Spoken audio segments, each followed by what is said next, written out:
everyone for being here today. I think that everybody who has tried to work with resting state in fNIRS has been waiting for this publication as much as we did, because I think we can all agree that there is very little information, and the information that is there is very inconsistent. So it is amazing to have a review that finally shines a little bit of light on the topic.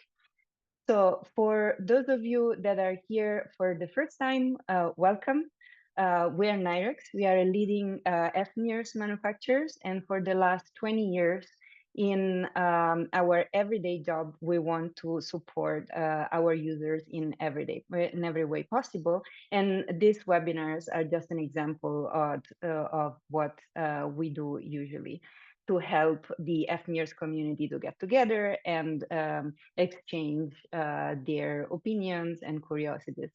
And for those of you that have been to other webinars for NIRx, welcome back. I just wanted to briefly mention that we love to get in contact with our users and our customers, and so we are joining many conferences. We're having a lot of workshops this year, so please follow us on our social media. And let's get in contact. So come and meet us at the booth at the next conferences.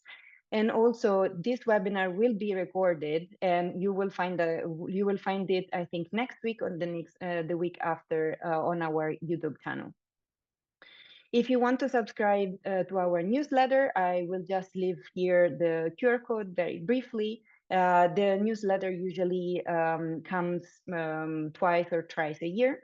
And it gives just a bit of information about our latest publications, our latest product releases, and some little news that comes during the year. So before we start with the webinar, I would like to give you some just housekeeping notes. So you are all muted, and you're welcome to interact with Francisca and with us through the chat. So if you have any questions, please feel free to put it in the chat. I will collect them, and then at the end, I will read some of the questions that have already been submitted and some of the questions that you might have during the webinar. And as I was saying, the content will be available on our website and on the YouTube channel. And if you have any other questions, for example, we are out of time, or you think about the webinar again, or you didn't have the chance to join it, so you're looking at the recording, please do not hesitate to contact us through consulting and support@nirx.net. Now, without further ado, I would like to introduce our speaker of today, Francisca Albrecht. Is a neurobiologist with a passion of neuroimaging in Parkinsonian syndromes.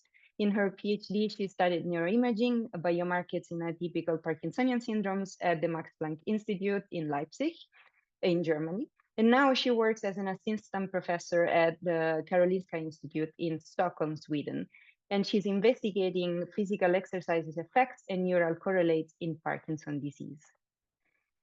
So without further ado, I will leave the screen to Francisca and enjoy our webinar. Thank you, Elena. I'm going to share my screen now. Okay. Great.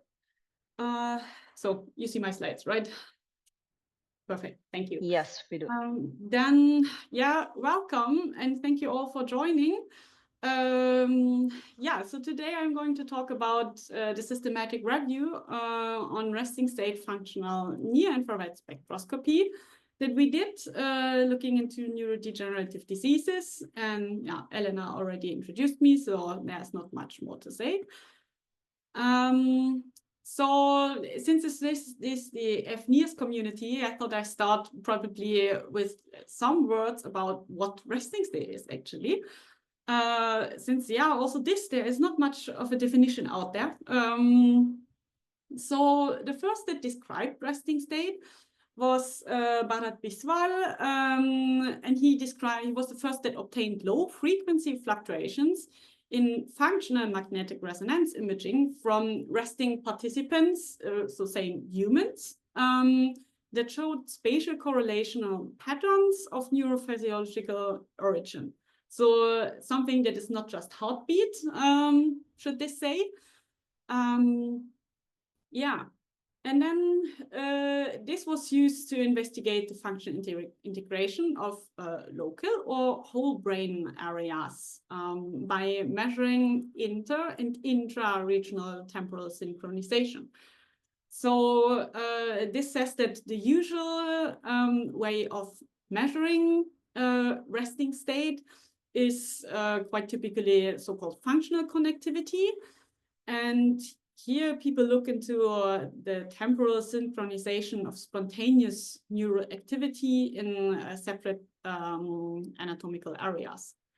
So this is more or less the typical way, but there are also other ways in analyzing and describing resting state.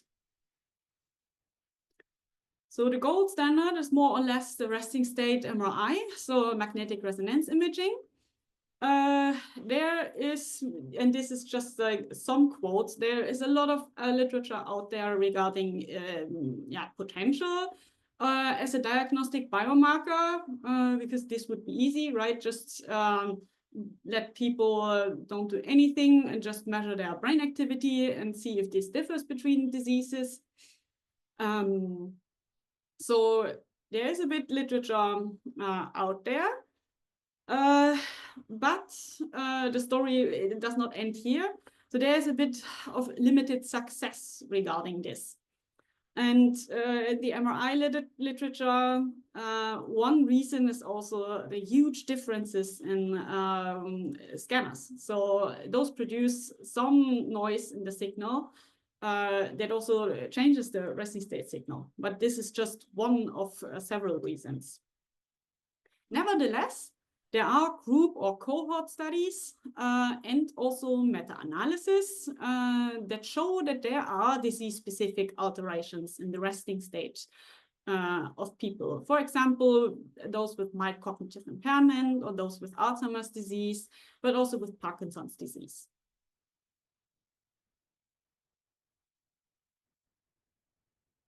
So now, as I said, the clinical applicability of resting state MRI as a biomarker is still far from being in sight. And as I said, so one reason is the differences in scanners, but there's also the difference in that not everyone is eligible for being in a very big electromagnetic field. And another reason is also that there's a lot of freedom in how to process the data, and also that pre-processing needs quite some resources. And there, functional near-infrared spectroscopy shows quite some potential. It is much easier to be implemented in the clinical and diagnostic routine. It's easy to obtain. It's not that costly as MRI. There are so far no contraindications why you should not do fNIRS with participants. So thus, it sounds quite like there is a potential. So that's why we thought, well, then let's look into the literature. What has been done so far on resting states, fNIRS? Is there this potential really there? And what has been found so far? So we looked into literature that is like research of any type of setting. And if so, we included only baseline measurements if there was an intervention or something. The articles that we included needed to be peer-reviewed. Then our criterion was that we include everything that measures cortical activity, so not just functional connectivity, during what we call rest, so in the absence of a task. In any cortical region with at least 2 channels. Yeah. Yeah, and then of course, not of course, we thought we only want to look into studies with human participants and any type of neurodegenerative disease to get an overview. Also, if there are like disease-specific biomarkers. Yeah, and then something like a criteria that people should be at least 18 years old. So yeah, we did a systematic review. This was also registered on Prospero, where you should register systematic reviews with the clinical aspects.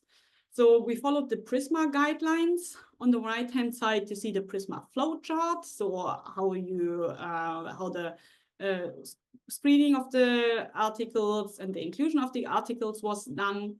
So the PRISMA guidelines, they also say that it needs to be at least 2 people that do the screening and the article selection. So that's what we've done. We also got support from the library, refining the search to really find everything that is out there in a couple of databases, so not just PubMed. Overall, we found 2,763 records, but then, of course, duplicates and triplets needed to be removed. So we screened 1,945, which still sounds good, right? But yeah, ended up with 16 that were eligible. Yeah, which is quite usual when you do systematic reviews. Yeah. Okay, the right-hand side should just show you the heterogeneity in the quality. So you're not supposed to read anything. So it's just a colorful pattern that should show you, okay, red is not good and green is good. So we use the JBI critical appraisal checklist to check for study quality. So the one for analytical cross-sectional studies, which is more or less a compromise because there's no real suitable checklist for neuroimaging studies. Not that I'm aware of. If you know one, you're welcome to tell me. What I said, I repeat, so the studies were quite heterogeneous in their quality, but as you will see also in any other regards, not just quality-wise. So you could probably see that it is 3 rows that were completely green. So 3 studies that were like of high quality, where we had nothing to say about, and all the other studies had at least some yellow. Nevertheless, these are all 16 studies, and we included all of them. Also because it was just 16 studies. Wow, so then we can already get to the results. First, I start a bit with a demographic overview about the studies that we included, which says that we had studies from 7 countries. For example, the majority, they came from China. Then there were 4 studies, from South Korea, 2 from the US, and 2 from Germany, and then the remainder from a couple of other countries. There was a median of 23 participants per study, but the range was quite broad. So there was one study with 3 participants, and then also studies that included 64 participants. Studies were published between 2014 and 2023, because this was like the cutoff where we stopped looking for new publications. So yeah, and on the right-hand side, you can see the disease populations. And now I call it cohorts because there are some studies that included different or like more than one disease and did not always compare to healthy controls. So you see that the majority was mild cognitive impairment. Then the second most investigated was Alzheimer's disease, and so on and so forth. the main outcome was that we wanted to see, okay, what kind of resting state measures did they do? And here connectivity measures were the most prominent, saying functional connectivity, but also graph theory and even one study with effective connectivity.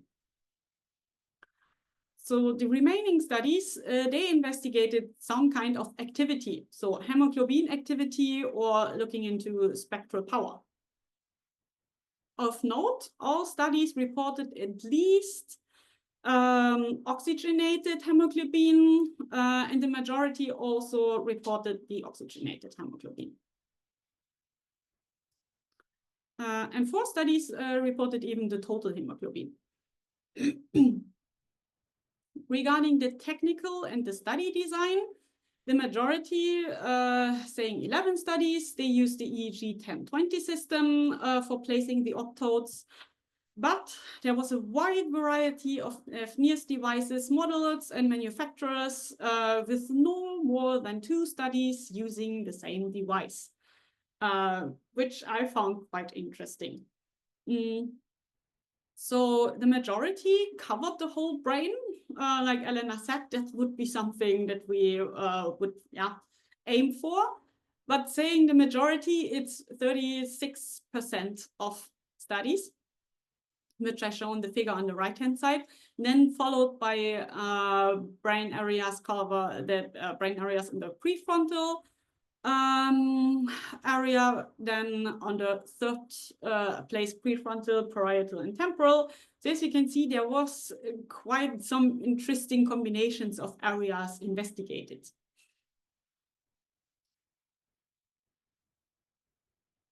So to underline, the study designs were very heterogeneous. So 3 studies did not all report something about their study design.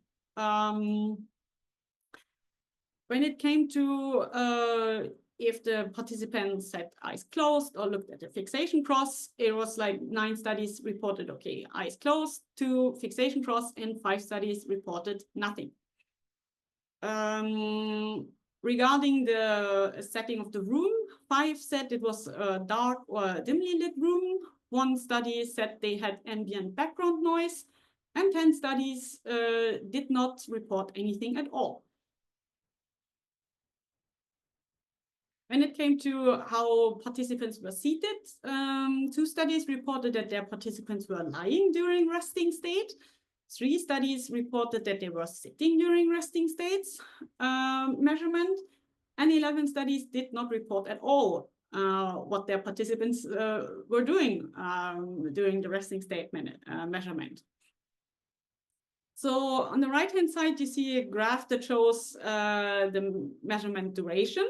And also here you can see it was quite heterogeneous, with the majority measuring 5 minutes, but even up to 20 minutes of resting state measurement. We found out in the literature. When it comes to what kind of alterations these studies found, I clustered that now in the diseases that we found in the literature. So my cognitive impairment, we included 8 cohorts. There was some convergence in the results, but then different resting state fNIRS metrics and different regions of interest. So just to show you a bit, so there was some decreased connectivity or activity, but also some increased prefrontal connectivity, but also increased prefrontal signal variability when compared to healthy controls. In Alzheimer's disease, the picture looked like that it was 5 cohorts. Here it was the same. Studies found increases and decreases compared to healthy controls. For example, reduced signal complexity, lower activity in the prefrontal cortex, higher prefrontal activity, or even stronger dynamic connectivity. So to just name a few, Interestingly, one study compared different types of Alzheimer's, and there was no difference between those groups. Regarding Parkinson's disease, here we had 2 studies, not also comprising 2 cohorts. Compared to healthy controls, one study did not compare to healthy controls. They were just aiming at obtaining robust and common networks. In the other study, they compared Parkinson's disease with the tremor dominant type that were medicated with those that were unmedicated. And here they could see that there's some difference in prefrontal cortex activity, but no comparisons to healthy controls. Another neurodegenerative disease is amyotrophic lateral sclerosis. Here also 2 studies were found. They compared their results or their resting state activity to healthy controls. Here it was found that there was increased connectivity in frontal and prefrontal regions. But the other study showed that there was like no difference in homotopic connectivity. But the maps for the healthy controls and the maps for the ALS participants, they differed, not significantly, but their patterns were different. Last but not least, multiple sclerosis with one study. And here one should mention that they only looked into the motor cortex and compared this to healthy controls, and they couldn't find anything. So this leads me to discussing those results. I start with summarizing a bit. So it was 16 studies that we found that investigated resting state fNIRS. A good point is that at least all of them, they showed oxygenated hemoglobin. The majority covered the whole brain. Interestingly, most investigated was mild cognitive impairment or mild cognitive impairment and Alzheimer's disease. Leading a bit to the question that we also had, is there potential? Well, we would say yes, 15 studies found alterations in resting state activity. But the only disease where there was a bit of overlap and convergence was in mild cognitive impairment, where we could see, okay, most of the studies found some alterations prefrontally. But what I want to point out is really the heterogeneity in all of those studies, which leads me to, that there are actually best practice guidelines published in 2021.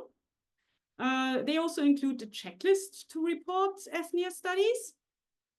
But one needs to say that of our included studies, there were only 5 studies that were post-2021, so they could have used those guidelines. But we would say this was moderate. So they fulfilled all the technical reporting criteria, but as you could have seen, there was like a lot of missing data on the study design. No one ever reported how they instructed the participants. So what is resting state? Then the eye conditions, if they were closed or opened, etc.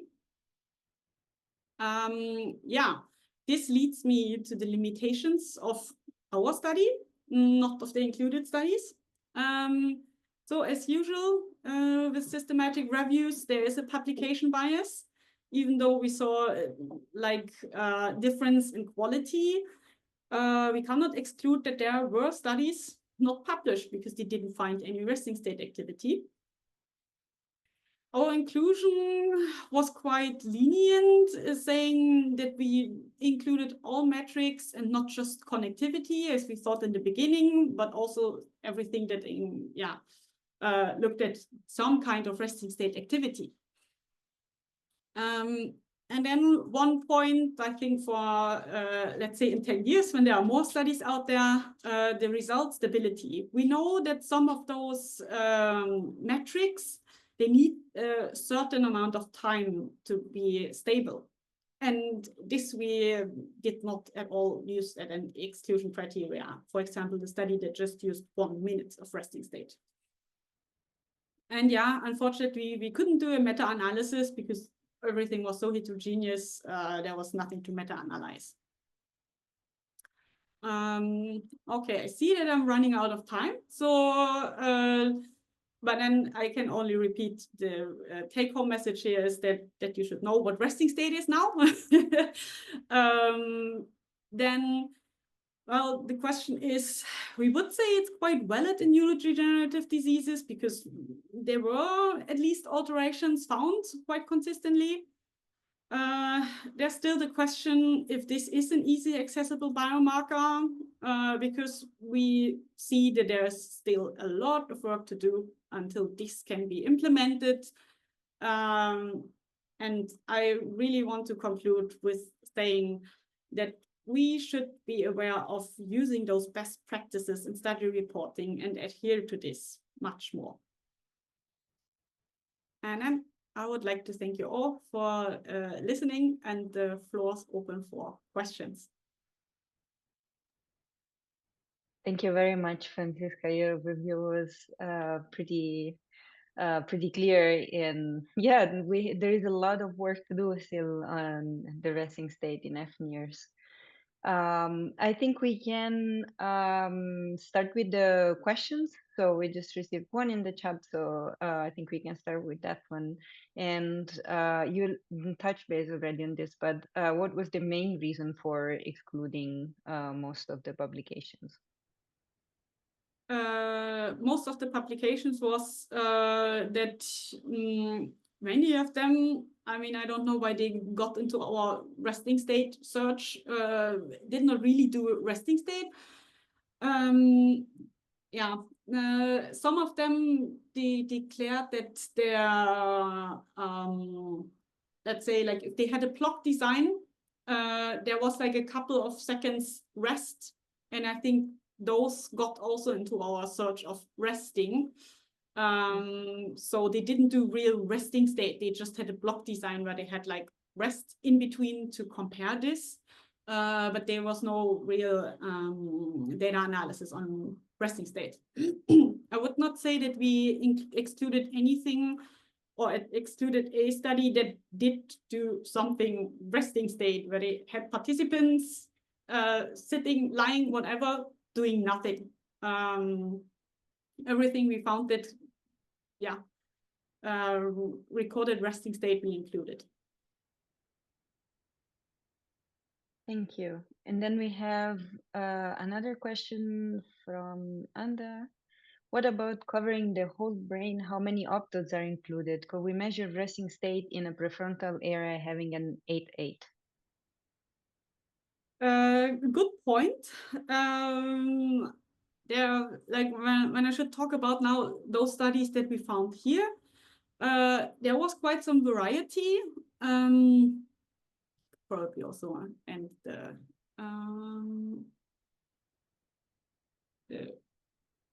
right, okay, sharing the screen. Yes. So there was quite some difference in this, like saying that studies also had like just a couple of optodes, and then one study using really like a high density setting, which really covered the whole brain. The question is probably also what your research question is. If you think that this condition, disease, whatever, wait, I'm still sharing the screen, right? So, Yes. Yeah. Okay. Really shows alterations in the frontal area, then that might be worth it. But I would say in general, it's much more worth looking into the whole brain. And then I think the limit is how many optodes you have. So yeah, if this answers the question. Seems like it. I think there is a question asking actually about the data analysis. So I know that you're working still in the resting state. So someone is asking which processing methods fit better for resting state functional connectivity analysis, and do you have any recommendations for software and toolboxes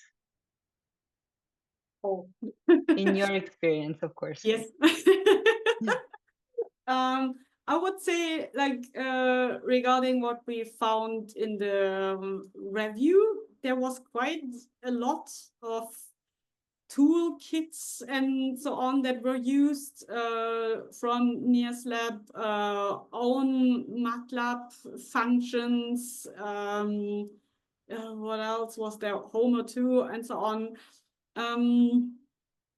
There is, again, it depends on what you want to do. If you want to do like graph theory, then there are packages out there. What we tried out so far is Graph, for example. If you want to do graph theory, otherwise, I think like the standard packages, they do normal functional connectivity or seed-based connectivity. But then again, it also depends on your research question. If you really have some seeds where you think you want to compare those, then it's probably easier to do seed-based than graph theory. Yeah. And always on the same line, why do you think they only reported HBO and not HBR? Or mostly, actually.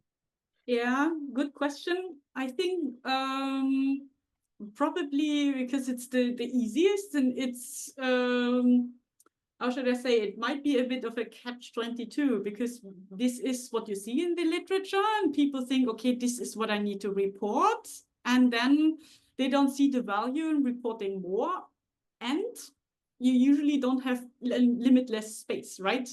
So I would put this in the supplement nowadays, but depending on when studies got published and where they published them, you also have some limits, right?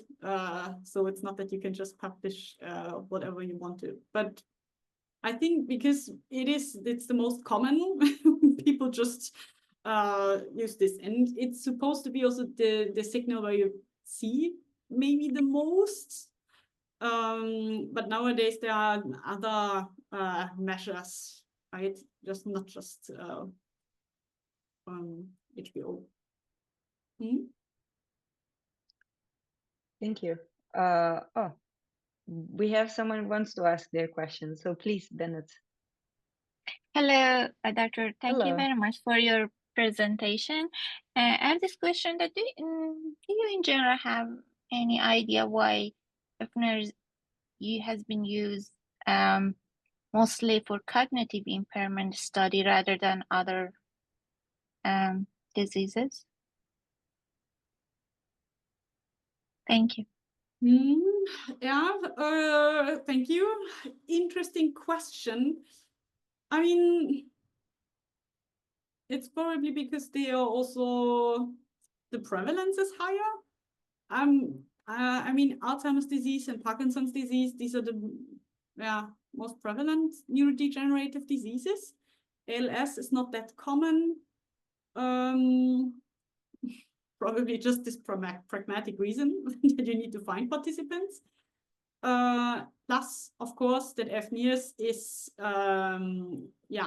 only covering 2 to 3 centimeters and not the deep nuclei. And some of those diseases that you might be thinking of, they maybe still need magnetic resonance imaging in the sense that you want to see the deeper structures.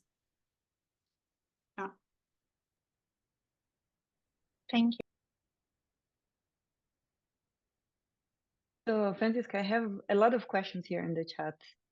So, Nido is asking, what are your recommendations for the resting state duration? Do you think it's better to have more trial with shorter durations or longer trials? So, there comparing 3 times 1 minute or, for example, 1 3-minute recording? Now I need to lie, because there is a study that shows you how many minutes you really need to get a stable signal when you want to analyze it with graph theory.